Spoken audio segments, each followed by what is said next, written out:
Hello friends. நான் அஸ்வின் பாபு. இன்னைக்கான வீடியோல என்ன பார்க்க போறோம்னா, ராகவ் சட்டா. இவரு வந்து யாரு? இவர் வந்து ஆம் ஆத்மி கட்சியிலிருந்து பிஜேபி கட்சிக்கு மாறுனாரு. அந்த ஒரு ரீசனுக்காக எல்லாருமே இவர் மேல பயங்கரமான கிரிட்டிசிசம் வைக்கிறாங்க.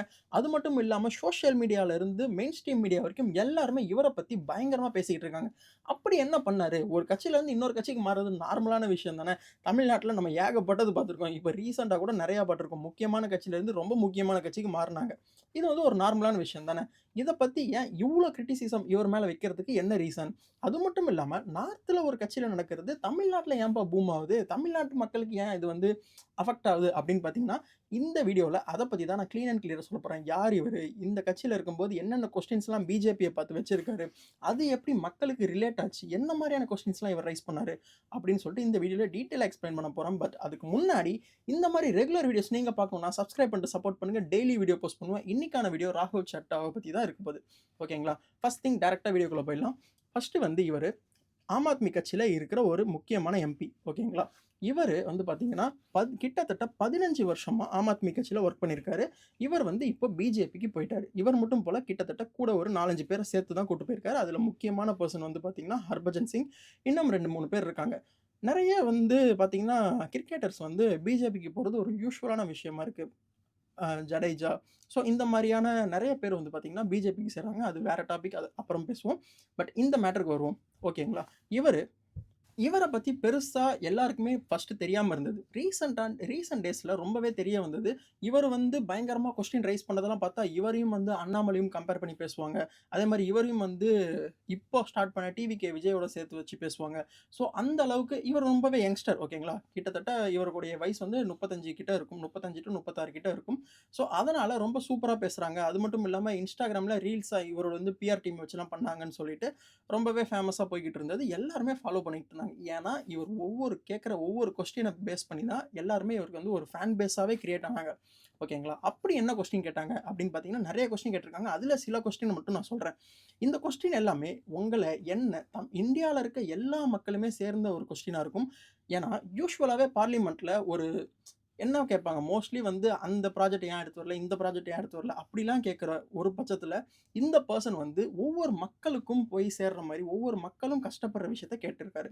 அதுல ஒரு முக்கியமான கொஸ்டின் தான் வந்து பார்த்தீங்கன்னா, ஏஐ வந்து பயங்கரமா பூம் ஆகிக்கிட்டு இருக்குன்றது உண்மை. எல்லாருக்கும் தெரியும். பட் இந்தியா அதுல என்ன இடத்துல இருக்கு? நம்ம வந்து ஏஐய கிரியேட் பண்றோமா? இல்ல கன்சியூமரா மட்டும் தான் இருக்க போறோமா? இப்போ யுஎஸ் எடுத்துக்கிட்டா, யுஎஸ் கிட்ட வந்து என்னென்ன இருக்கு? ChatGPT இருக்கு. ஜெ ஜெ Google Gemini இருக்கு. இந்த மாரி OpenAI இது மாரி எல்லாமே வந்து யுஎஸ் கிட்ட இருக்கு. ஓகேங்களா? பட் அதே மாரி சைனா கிட்ட எடுத்துக்கிட்டா டீப்சீக்ன்னு ஒண்ணு இருக்கு.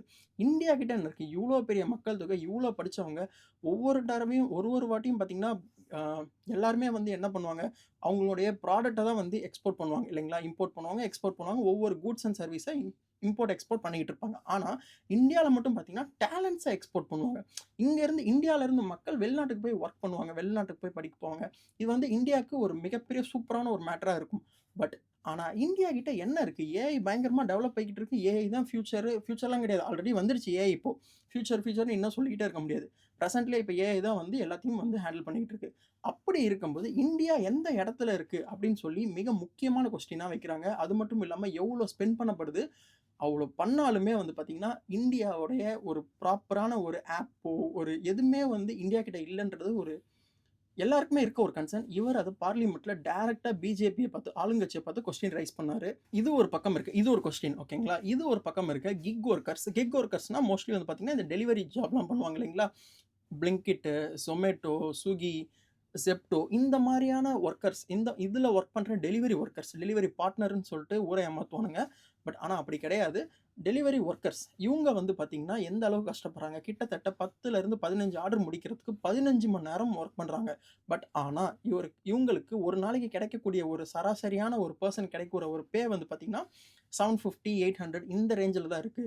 இது வந்து ரொம்பவே மோசமான விஷயம். அது மட்டும் இல்லாம இவங்கலாம் வந்து பார்த்தீங்கன்னா, இந்த ஆப்ஸ் எல்லாமே இந்த 10 மினிட்ஸ் டெலிவரின்ற இந்த ஒரு டாக் லைன இந்த ஒரு மேட்டர ரொம்பவே புஷ் பண்ணிக்கிட்டு இருந்தாங்க. இது வந்து வொர்க் பண்ற எல்லாருக்குமே ஆபத்தா போய் முடியுது.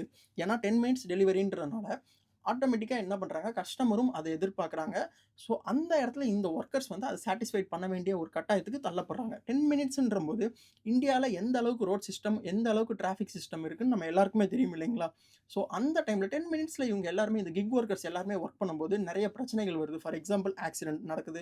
ரொம்ப ரஷ் பண்ணி போக வேண்டியதா இருக்கு. இந்த மாரி சிச்சுவேஷன் ரொம்பவே ஒரு ப்ராப்ளத்த கிரியேட் பண்ணுதுன்னு சொல்ட்டு, அடித்தட்டு மக்களுக்கு என்ன ப்ராப்ளம் இருக்கோ, அத வந்து பார்லிமென்ட்ல ராஜ்யசபால கொண்டு போயிட்டு இவரு பேசினது ரொம்பவே வரவேற்பு பெற்றிருந்தது. ஸோ, அதனால இவர் வந்து பார்த்தீங்கன்னா, பயங்கரமாவே வந்து எல்லா மக்கள்கிட்டயும் ஈஸியா போய் சேர்ந்தாருன்னே சொல்லலாம். இது மட்டும் கிடையாது. நம்ம எல்லாருக்குமே ஒவ்வொரு மாசமும் நம்ம அனுபவிக்கிற ஒரு சின்ன பிரச்சனை. சின்ன பிரச்சனை சொல்ல முடியாது. மிகப்பெரிய பிரச்சனை. என்னன்னு பார்த்தீங்கன்னா, நம்மளுடைய மொபைலோடைய ரீசார்ஜ். நம்ம ஒவ்வொரு வாட்டி ரீசார்ஜ் பண்ணும்போது நம்ம என்ன பண்றோம்? 28 டேஸ்க்கு தான் பிளான் இருக்கும். பார்த்திருப்பீங்க இல்லைங்களா? எந்த இதுவுமே ஒரு 30 நாள், 31 நாளுக்கு பிளான் இருக்காது. ஒவ்வொரு மாசமும் நம்ம ரீசார்ஜ் பண்ணும்போது 28 டேஸ்ன்னு கணக்கு போடும்போது, ஆட்டோமேட்டிக்கா ஒரு வருஷத்துக்கு 12 மாசம்னு வராம 13 மாசமா வந்து நிக்குது. ஒரு அந்த அந்த கம்பெனி ஜியோவா இருந்தாலும், ஏர்டெல்லா இருந்தாலும், வோடாஃபோனா இருந்தாலும், அந்த கம்பெனிக்கு வந்து ஒரு மாசம் எக்ஸ்ட்ராவா ஃபீ வந்து நம்ம ஐ மீன் அந்த சார்ஜ் வந்து இது வந்து ஒரு திருட்டுத்தனம் மாரி தானே! 1 மந்த்ன்னு நம்ம அப்ப போடக்கூடாது இல்லைங்களா? 28 டேஸ்ன்னு மட்டும் தானே போட்டுருக்கோம். அப்படி வந்து ஒரு டெக்னிக்கலான ஒரு வழிய ஹேண்டில் பண்றாங்க. இது வந்து மக்களுக்கு ரொம்பவே பாதிப்பா இருக்குது. இது வந்து தவறான விஷயம். அது மட்டும் இல்லாம ரீசார்ஜ் பண்ணிட்டா ஓகே. நான் ரீசார்ஜ் பண்ணல. என்கிட்ட சிம் இருக்கு. நான் ரீசார்ஜ் பண்ணல. ஆட்டோமேட்டிக்கா நீ வந்து என்னால வந்து அவுட் கோயிங் போ முடியாது. ஏன் இன்கமிங் கூட வரக்கூடாது? அதுக்கு நான் ஏன் வந்து பே பண்ணணும்? அதையும் ஏன் கட் பண்ணணும்? அப்ப ரீசார்ஜ் பண்ணவன் இருக்கான் இல்லையா? அவன் வந்து எனக்கு ஃபோன் பண்ணான் அப்படின்னா, எனக்கு அட்டெண்ட் ஆகணும் இல்லையா? இது ஒரு முக்கியமான விஷயம். எல்லா மக்களும் ஈஸியா ஃபேஸ் பண்றது. இது மாரியான விஷயம். அது மட்டும் இல்லாம வந்து பார்த்தீங்கன்னா, விமென்ஸ்லாம் யூஸ் பண்ற சானிட்டரி நாப்கின். ஸோ, அதுக்கு வந்து டாக்ஸ் போடுறது. இந்த மாரி ஒவ்வொரு காமன் இண்டிவிஜுவல்ஸ் ஃபேஸ் பண்ற எல்லா பிரச்சனையும் இவரு பார்லிமென்ட்ல பேசினது தான். இவர் பார்லிமென்ட்ல பேசினது ஒரு பக்கம் இருந்தாலும், இதோடைய இதுக்கு பின்னாடி இருக்க அந்த பிசினஸ் மைண்ட்ஸ் எல்லாம் நீங்க யோசிச்சு பாருங்களேன். எல்லாமே மிகப்பெரிய டாப் இந்தியன் பிசினஸ் மேன் எல்லாருமே. அவங்கள எதிர்த்து கேள்வி கேட்கிற மாரி தான் இருக்கும். பட் ஆனா, இவர் பார்லிமென்ட்ல கேட்டது, அத வந்து நெறைய இடத்துல சரியும் பண்ணியிருக்காங்க. ஃபார் எக்ஸாம்பிள் அந்த 10 மினிட்ஸ் டெலிவரிய வந்து 10 மினிட்ஸ் டெலிவரி மார்க்கெட்டிங்க வந்து நிறுத்துனது. இந்த மாரி நெறைய இது வந்து பார்த்தீங்கன்னா, இவரு பார்லிமென்ட்ல கேட்கும்போது மக்களோட ஈஸியா கனெக்ட் ஆக ஆரம்பிச்சாரு. ஸோ அப்படி இருந்த ஒரு பெர்சன் பிஜேபிக்கு போனனால பிஜேபி என்ன தவறான கட்சியா? அது வந்து வேற டாபிக். பட் அது வந்து இதுல சம்மந்தப்படாது. ஓகேங்களா? ஸோ பிஜேபின்னா தவறான கட்சி. அப்புறம் ஏன் அதுலருந்து போனா, இவங்க வந்து எல்லாருமே கிரிட்டிசைஸ் பண்றாங்கன்னு பார்த்தீங்கன்னா, இவரு இந்த கொஸ்டின்ஸ ரைஸ் பண்ணது மட்டும் இல்லாம, பிஜேபிய பயங்கரமா கிரிட்டிசைஸும் பண்ணியிருக்காரு. கிட்டத்தட்ட பிஜேபி வந்து ஒரு ரவுடிகள் சேர்ந்த கட்சி. அந்த மாரி அளவுக்கு ஸோ பயங்கரமா வந்து பிஜேபிய இவர் கிரிட்டிசைஸ் பண்ண ஒரு ரீசன் ஒரு பக்கம் இருந்தாலும், இதுக்கு முன்னாடி வந்து பார்த்தீங்கன்னா, இவர் நெறைய வேல பண்ணியிருக்காரு. பிஜேபிய எதிர்த்து அவருடைய இன்ஸ்டாலயும், அப்புறம் அது மட்டும் இல்லாம அவருடைய எக்ஸ் தளத்திலயும் வந்து பார்த்தீங்கன்னா, நெறைய பிஜேபிய எதிர்த்து போஸ்ட்லாம் நெறைய பண்ணியிருக்காங்க. ஆனா, இப்போ ரீசென்ட்டா கொஞ்ச நாளா என்ன பண்ணியிருக்காருன்னா, அந்த போஸ்ட் எல்லாத்தையுமே டெலீட் பண்ணியிருக்காரு. இது வந்து ஒரு நார்மலான ஒரு காமன் இண்டிவிஜுவல் ஒரு லேமேன் செஞ்சிருந்தாருன்னா, அது நார்மலான விஷயம். ஓகேங்களா? இவர் வந்து ஒரு எம்பி. பல லட்சம் மக்கள வந்து இவர் தான் வந்து பார்த்தீங்கன்னா பல லட்சம் மக்கள வந்து இவர் சார்ந்து இருக்காரு. ஸோ, அவர் பல லட்சம் மக்கள் இவர சார்ந்து இருக்கனால, இவர் வந்து பார்த்தீங்கன்னா, இந்த மாரியான ஒரு ப்ராப்பரான ஒரு ஸ்டாண்ட்ல இருந்து இன்னொரு ஸ்டாண்ட்ல விலகுறது ரொம்பவே டேஞ்சரான ஒரு விஷயம். அது மட்டும் இல்லாம நம்ம யோசிச்சு பாருங்க. தமிழ்நாட்டுல இருக்கிற பொலிடிக்ஸே நமக்கு வந்து ப்ராப்பரா தெரியாது.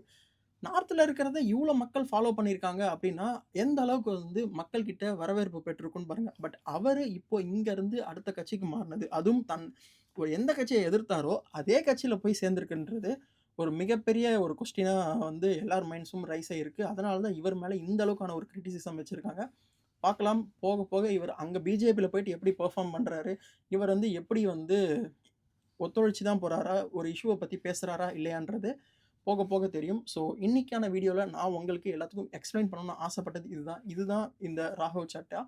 இவர் பண்ணது இதுதான். இப்போ வந்து இவரு பிஜேபிக்கு போயிருக்காரு. அதனால தான் இப்போ வரைக்கும் எல்லாருமே இவர கிரிட்டிசைஸ் பண்ணிக்கிட்டு இருக்காங்கன்றத தெரிஞ்சுக்கோங்க. ஓகே. இந்த வீடியோ உங்களுக்கு பிடிச்சிருந்தா ஷேர் பண்ணுங்க, லைக் பண்ணுங்க, சப்ஸ்கிரைப் பண்ணுங்க.